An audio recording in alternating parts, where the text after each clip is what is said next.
everyone, welcome back to the Afropolitan podcast. My name is Dani, and today we're going to delve into a topic that I am extremely passionate about.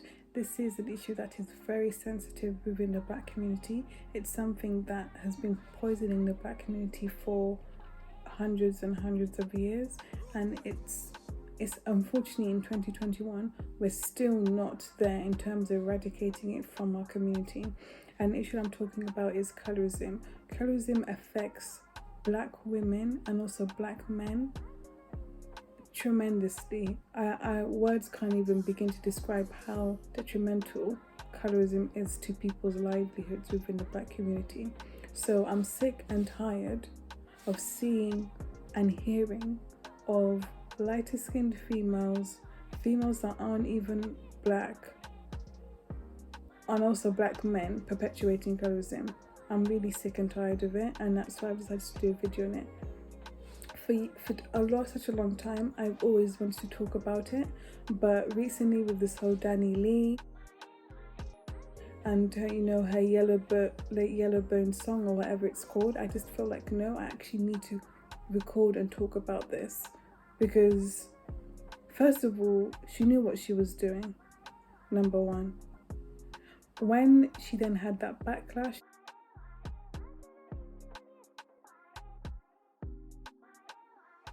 it's okay for brown skinned women to make songs. I'm paraphrasing now, to make songs, but when light skinned women do it,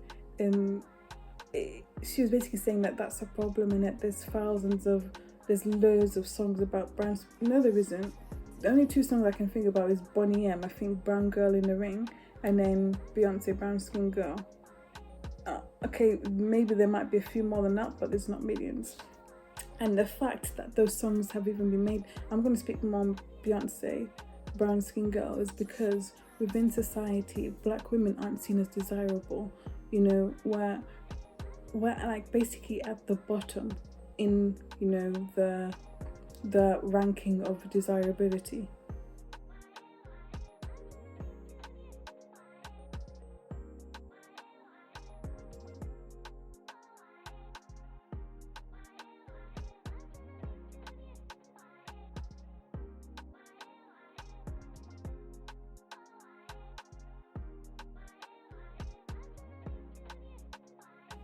So, and also, forget about even desirability, we actually face racism as well. So of course we have to have empowering songs like Brown Skin Girl, so people can actually love themselves and embrace themselves as they are. There's issues of skin bleaching. We all saw Michael Jackson. So when women come and say stuff like that, it really doesn't make sense to me, especially someone who is of a lighter complexion and who obviously benefits from light skin privilege. So first of all, she knew what she was doing, because she wouldn't have responded in that way when she got the backlash. Then she came and I think she did her apology, and she was saying that she's Black. We know you're not Black, but okay. Then she was saying that she's dating a whole chocolate man. Colorism is a real thing, so I do get it, but I'm not that.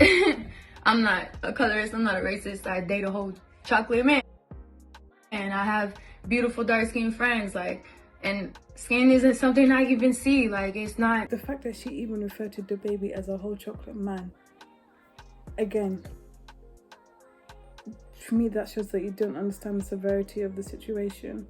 And for me that's sort of like this whole thing of Black men being sexually desirable, and do you know what I mean, to even call him chocolate is something that you eat, something that's sweet. So, and just because you're dating a Black man doesn't necessarily mean that you're not a colorist, that you don't have colorist tendencies, or you're not even racist, because there's stories I've heard loads of different stories of mixed race people who have grown up, who've experienced racism from their white parents, who've experienced racism from their white families or Asian families, depending on what mixed ethnicity that they are. So just because you're around Black people, or you date a Black person, or you have Black friends, doesn't necessarily mean that you're still not racist and you're not colorist. So that didn't make sense to me. You know, we've seen it time and time again with I think what's her name, Sin, from when she was saying that, oh, you know, black men treat Latino women well. I feel like I poorly articulated myself and I irresponsibly repeated something that I heard throughout my teenage years. Which was? Which was, you know, the whole like, oh, black men love Spanish women or Latinas, you know? This whole thing of, you know, lighter skinned females are more desirable, they're more sexy, and darker skinned females, where, you know, we're just not it. That's one thing. Now I'm going to get onto black men, because black men, you need to do better, please. I beg. I shouldn't even be having to please you. I shouldn't even having to be saying please. It should just be standard. And I know that there's a lot of men that are against colorism and don't practice it. And I even put on the Instagram page, I even asked, do black men need to do more when it comes to colorism? And everyone that responded was men, and they all said yes. And they all said that one particular guy, he knows who he is. He even said that it was from the generation before. And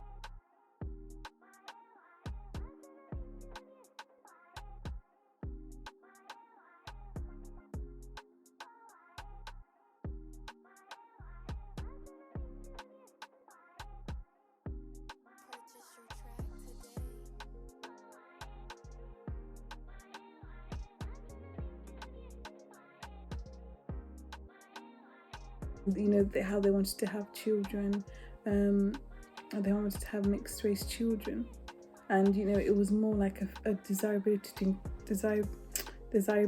of having a lighter skinned child, which still happens today. But my issue with black men is, you know, we're always told that, you know, we need to listen to you more, and I totally agree that of the areas in which we as black women do need to listen to black men. But also you need to listen to us, especially when it comes to colorism. I've been called ugly, which is clearly not true. I've been called bitter. I think I even was called fat. I was asked, like, oh, what diet am I on, or some stupid comment online just for calling out colorism. So it's like, I'm tired of, you know, people masking colorism as, oh, that's just my preference, or, you know, hearing black men say as a trait of why the woman is, you know, attractive and desirable is light skinned. That is something that's mentioned, and it's, for me, it's just crazy, because why can't you point out, oh, she has lovely I don't know, eyes, or even her personality, or whatever it is. Yes, we all know that men are visual creatures and they're visual beings. We understand that, but for you to specifically say that because someone's light skinned, that, you know, that they're attractive in this 2021 doesn't make sense to me. Like, darker skinned females and darker skinned men go through a lot, and you know what, I even have to admit, maybe over 10 years ago, there was probably colorist stuff that I was saying, even myself, that, you know, now I look back and I'm like, I don't even understand why I was doing that. But I think maybe I was doing it because within the black community, we sort of like took the mick out of people who were dark skinned and called them blick and all of this stuff at midnight, and that's not right. That this is something that's coming within our community, and you know, we're putting down our own people. You know, black is beautiful in all shades, regardless. So it's not a case of, here I'm doing this video and I'm saying that lighter skinned females aren't attractive, that they shouldn't, you know, be praised for their looks and so forth. No, I'm not saying that. What I'm saying is all shades of blackness are attractive, and all shades of blackness should be treated fairly. And all shades of blackness should be celebrated, because, you know, even it's 2021, okay, where the world is moving differently in terms of like the social justice movement, following on from last year with the Black Lives Matter protest worldwide. You know, things are changing. But in regards to colorism and, you know, media, for example, beauty standards, even if there is a black woman that's being represented, she is of a lighter skin tone. She has more Eurocentric features. She doesn't have full C afro hair and a dark skin complexion. And yes, okay, we do see, you know, beautiful dark skin models on the catwalk, but we don't see enough. A couple of years ago, everyone was saying Lupita, I think Lupita, the Kenyan actress, as if, you know, the way that she was like sort of glamorized, as if there's no other dark skinned people that are attractive. And yes, she's attractive, I'm not taking that away from her, but I'm just saying that, you know, there are so many dark skinned people that are attractive and that are beautiful. And like I said in the previous video, the darker the berry, the sweeter the juice, and I stand by that. Will always stand by that. Like, I think that I even like love talking and embracing dark skin so much because of how it's seen as undesirable, and it really isn't.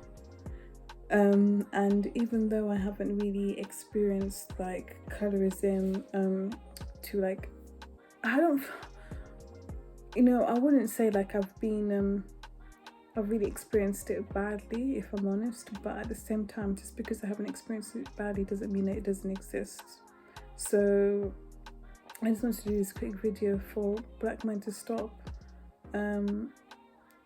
being blindsided, because this is what I honestly feel. I feel as if a lot of black men are pro-black, all about the black community, but when it comes to the issue of colorism and black women, that's when all of a sudden they can't compute what black women are talking about, and even some black men are talking about when it comes to colorism. All of a sudden, oh, that's just my preference and that's just what I'm attractive to. But you can understand everything else, all of the other issues that we as black people face in the community, you know, unemployment, you know, police brutality, institutional racism. You guys can all fathom that, but when it comes to colorism, for some reason you can't compute it, and yet you're the men that are perpetuating it and only dating light-skinned females, for example, or marrying light-skinned females, or even marrying outside of the community, but then you're then saying you're pro-black. Like, make it make sense. How can you be for the struggle, but then and be so passionate about the struggle, but you can't be so passionate about the black woman? For me, that doesn't really make sense. And yes, love who you want to love, marry who you want to marry. But for me, if you're pro-black, if you are for the black community, all issues that affect black people, black women, black men, all issues, you should be able to understand it, and you should be actively trying to eradicate those issues. So, you know, for the better of the community. But I don't see that with black men. And like I said, I think it was like last week or 2 weeks ago, I got attacked online for actually calling colorism out. I know that we can't always look to media to as like, oh, what's reality and what's true, because we're just seeing a small percentage of people. But we all know that dark skinned people are really underrepresented